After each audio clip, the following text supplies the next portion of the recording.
read somewhere they cause internal injuries. Why bother? I just went around the corner for some groceries.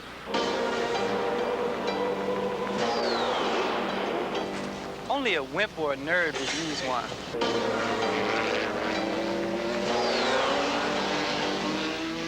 I never use it. It's just plain uncomfortable. Hi, I'm Roger Penske. Unlike the people you've just heard, I use it every day. It's called a seat belt. Whether you're driving one of these or one of these, your life depends on it.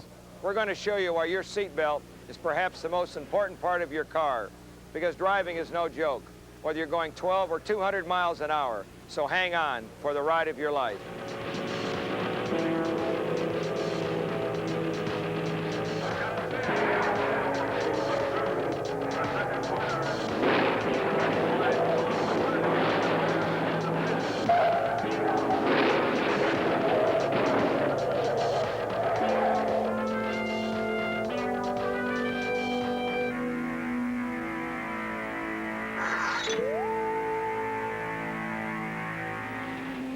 When you're traveling at 200 miles an hour around the Indy Speedway, you can't make mistakes.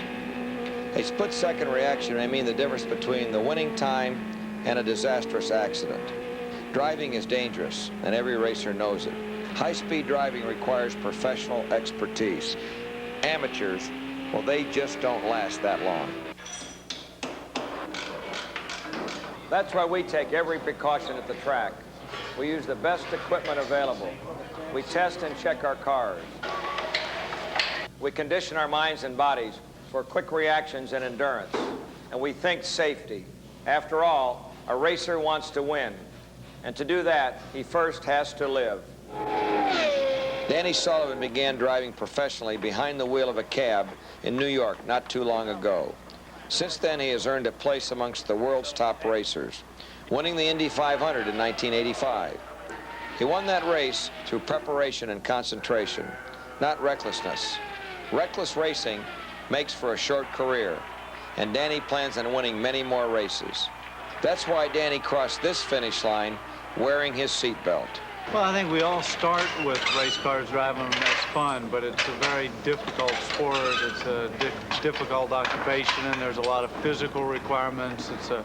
Your whole body's an isometric exercise for most of the time while you're driving it, so it can be very, very difficult. The mental demands are probably greater than the physical, because the concentration required to drive a race car, different than other sports, is that there's never a break during that time. Even when you make a pit stop, you know, you're having to concentrate maybe more intensely then because there's more things to do. And we can run races up to 3.5, 4 hours, and that's a tremendous amount of time to concentrate. Just mentally shut everything out of your mind and just concentrate on what you have to do. I don't think that you could possibly drive one of these cars without a seatbelt. One, because the physical demands in the car at the speeds we're going, you'd be thrown around too much in the cockpit. Plus the fact that if anything ever happened to you and you hit anything, even brush something, the impact would be too great to just hold yourself up and not crash into the dash or the sides of the car or anything else.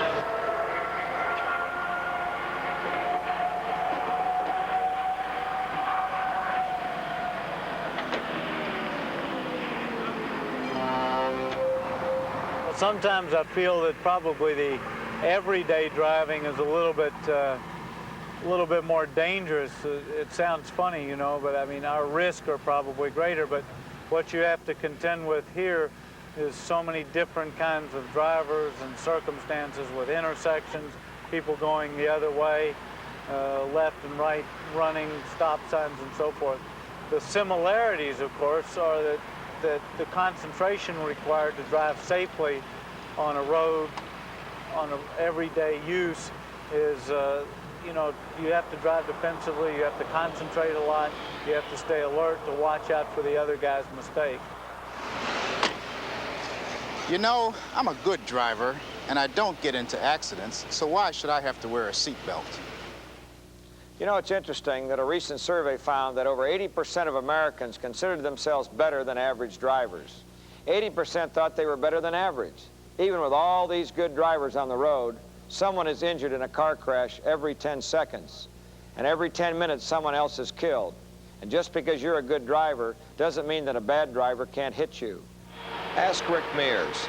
As a two-time Indy 500 winner, Rick has seen his share of mishaps at the track. You never know what kind of reason, could cause an accident. I mean, everybody out there is professionals, and they're all very, very good, excellent drivers, but accidents still happen. There's just no way of totally avoiding an accident. Every precaution you can take, you're just that much better off. The safety equipment that is built for the race cars today, is by far better than they've ever had.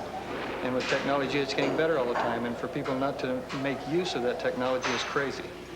And the race cars, the protective equipment that we wear, the shoes, the suits, the helmets, and the seat belts in the car, the seat belts especially for staying in place. When something like that does happen, you'd be a fool to run one without it. I feel one of the biggest problems on the street today is the fact that a big percentage of the people don't realize there's anybody on the road but themselves, so they don't really drive defensively or pay enough attention. And you never know, you can never count on what somebody's going to do.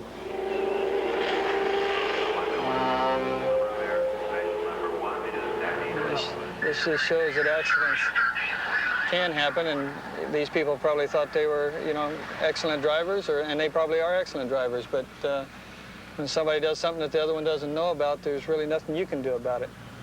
And that's the part you have to prepare for, be prepared for. This Indy car has thousands of moving parts. To win a race, they all have to work in perfect unison. In the years I've been involved in auto racing, I've seen all sorts of changes. But there's one part that hasn't changed since Troy Ruttman drove this car to victory in 1952, and that's this. There hasn't been a racing car built since then without one. It would be like designing a car without brakes, and that's why the car you ride in has them also. Seat belts are hardly an option. They're a critical component of any car. Lynn St. James is not only the top female race car driver in North America, she also happens to be the fastest woman racer in history. The fact that she broke 204 miles an hour at Talladega shows her determination to win. The fact that she made that speed record wearing a seatbelt shows her determination to live. Unfortunately, the image that race drivers have are that we have no brains and a lot of guts. We just put the foot down and go for it. It takes a lot of courage and a lot of determination to drive a race car, but you have to have a lot of brains as well. It's a lot of combination of strategy and thinking. Concentration level is tested to the absolute limit.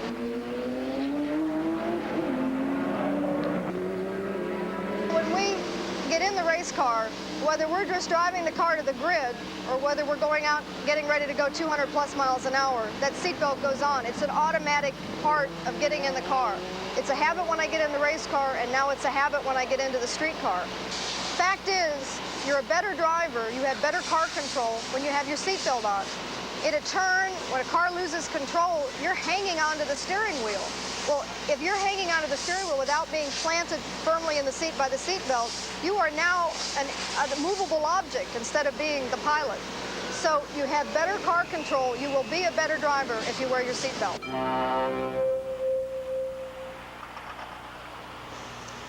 Seatbelts can trap you in a burning car. I'd much rather be thrown clear of the accident.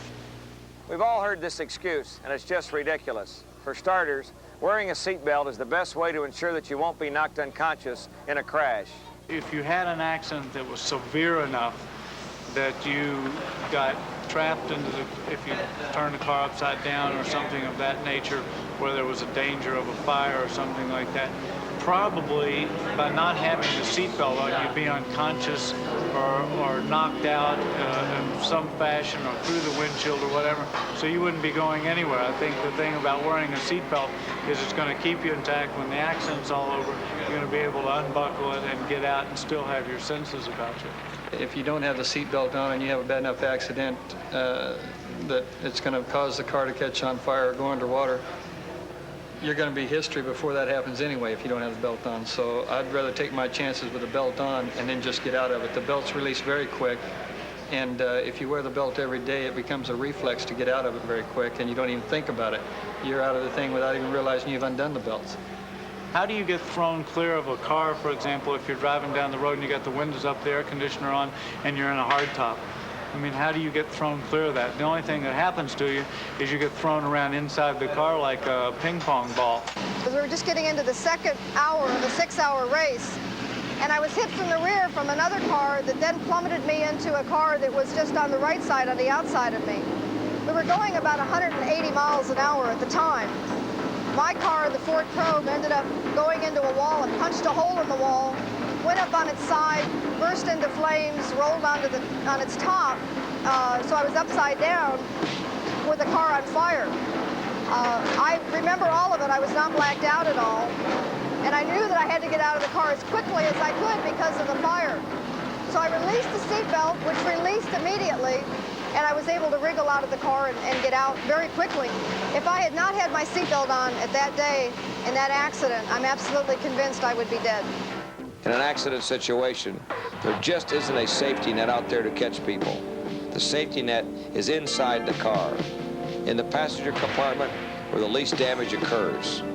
Being thrown from a moving vehicle just happens to be the #1 cause of death in motor vehicle accidents.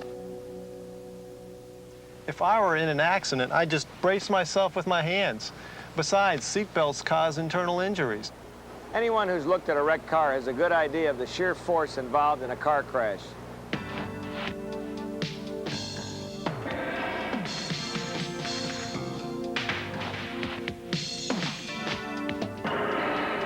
The thing about it is, even going only 30 miles per hour, you would be thrown against the dash with the same force as if you jumped head first off a 3-story building. Would you think about breaking a 3-story fall with your arms? As for internal injuries, they can happen only in very serious crashes, usually because the seatbelt isn't adjusted properly. The belt should always be tightened for a snug fit. Without a belt, you trade the slim possibility of an internal injury for the great probability of a head injury. It's quite common. There are about 450,000 head injuries a year in America, and most of them come from car accidents, and usually people who aren't wearing belts and whose head hits the windshield or the steering column. They're going to have a brain injury. The word we use is head injury, but what we really mean is a brain injury. Damage to the brain, although there is improvement after the damage, for the most part has to be treated as permanent. We can rehabilitate people with this damage, just as you can rehabilitate somebody who's had their legs amputated or their arms amputated. But the rehabilitation is not cure. It's not as though the person is brought back to who and what they were before this injury. Those damages are permanent, severe, life-altering, and very different from damage to any other part of the body, where healing is something that can happen. Healing inside the head is a very different process from healing elsewhere in the body. There is some healing, but much of the damage tends to be of a permanent type. The fact is, a properly adjusted seatbelt will spread the force of a collision across the strong parts of your body, instead of concentrating that force on your face and head. Why bother? I just went around the corner for some groceries. I've seen many patients whose injuries were just grocery shopping, filling up the car with gas. Accidents within a mile or two of the house are very common. And you don't have to be going very fast to have a very severe head injury. Because if you think about it, you can have a severe head injury just toppling over on the sidewalk. And your head is not moving that fast. You don't have to be, at highway speeds. And you also can be stopped still and have somebody hit you. Why take the chance? This is when you're also complacent. You can be thinking about a million other things. I'm going over to the grocery. I got to get this. I got to get that. I need to make another phone call. That's when you're not concentrating. And unfortunately, that's when probably the majority of the accidents occur. I don't know why I wear one. It's obvious. They don't work anyway. Actually, the seatbelt is designed to allow you freedom of movement while driving. In the event of a crash, there's a device hidden away in the top or the bottom of the doorpost that automatically locks the belt in place. Here is how it works. This mechanism consists of a pendulum and a ratchet. In normal driving conditions, the belt reels out freely for comfort. In the event of a crash, the same force that would throw you forward moves the pendulum, which locks the ratchet, and the seat belt is held in place. Essentially, this device will allow you freedom of movement while driving, yet it will lock the belt and protect you in a crash. You can see for yourself how well seat belts work in these field tests conducted by the West German Highway Patrol. Despite impact speeds of over 50 miles per hour, these live volunteers were unhurt because they were wearing seat belts. Why should I have to wear a seatbelt? Why can't they just design a safer car? There's no doubt passenger cars are safer today than they were 20 years ago. There have been many improvements both in design and safety features. Things like head restraints, collapsible steering columns, padded instrument panels, penetration-resistant safety glass, anti-lock braking systems, side door and roof support reinforcement, and collision avoidance lights have helped dramatically reduce highway fatalities. Even with these improvements, over 50,000 people will die on American roads this year in accidents. That's why a seatbelt is so important. An ideal situation would be an airbag and a seatbelt system. The airbag will offer superior protection in a frontal crash. The belt system will offer protection in rollovers and side impacts, and even a good seatbelt system will allow the occupant to hit the windshield or possibly the steering wheel in some frontal crashes. The airbag will prevent this. I don't know why I need an airbag. It'll cost more money, and I'll never use it. You should have an airbag because it's automatic. It's always there and will protect you in a crash even if you don't have your seatbelt fastened. It offers superior performance in a frontal crash because it distributes the load all the way across the body. An airbag system consists of inflators mounted in the steering column and dashboard, sensors in the front part of the car, and the airbags. The sensors will sense the severity of a crash and inflate the airbag in time to protect you before you hit the dashboard or the windshield. Only a wimp would wear a seatbelt. Besides, I don't want to look like a chicken. This is perhaps the worst excuse of all, worrying about what other people think. What about what people will think when you get a head injury or become paralyzed because you just didn't bother to buckle up? As a three-time Indy 500 winner, Al Unser is nobody's wimp. And he doesn't go around worrying about what his friends think because he wears a seatbelt. Why do I wear a seatbelt? To save my life. I'll tell you, it's something that I think that seat belts and shoulder harnesses are very, very important in racing. And if it wasn't for seat belts and shoulder harnesses, I probably wouldn't be able to sit here and talk to you because they've saved my life many times. I do not feel like a sissy at all by wearing a seatbelt. I'd rather be alive and let somebody think I'm a sissy than be dead and think I'm tough or macho or whatever you want to call it. You know, I think that that's awful silly, that if you feel that it's right that you should wear a seatbelt and you want to be safe because you wear a seatbelt and some peer, group is putting pressure on you by saying, you're a sissy, then they're not friends of yours, and that's some macho trip. Does that also mean that if they want you to drink and drive during the same thing, or do drugs and drive, or whatever, or why don't we play Russian roulette, if you don't, you're a sissy? I mean, it's the same type thing. You got to look after yourself, and I think that if people are putting that kind of pressure on you, they're not friends of yours, and you shouldn't really have to deal with them. When I get in the car and I put my seatbelt on, I set an example. One of the things that's funny, I get into a lot of other people's car. I travel a lot, and people drive me around, and I'm the passenger.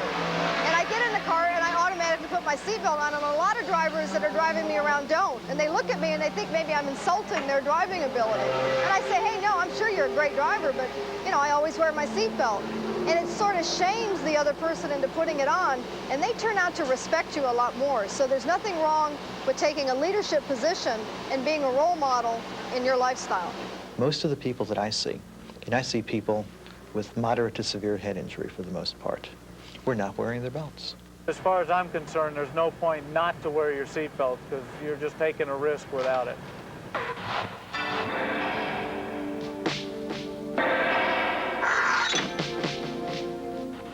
I've had some accidents in off-road racing and in Indy cars also that, you know, without a seatbelt, I wouldn't be here. I wouldn't be sitting here being able to talk to you. So I think that's pretty good proof.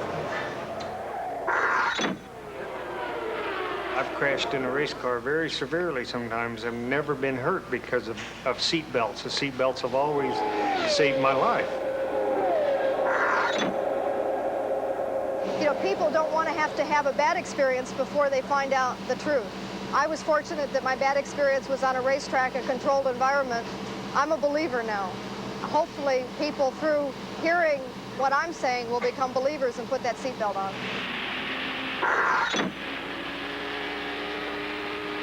There's no doubt about it. Driving can be lots of fun.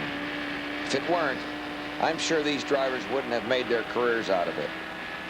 But just because we enjoy driving doesn't mean we can lose sight of the real dangers involved.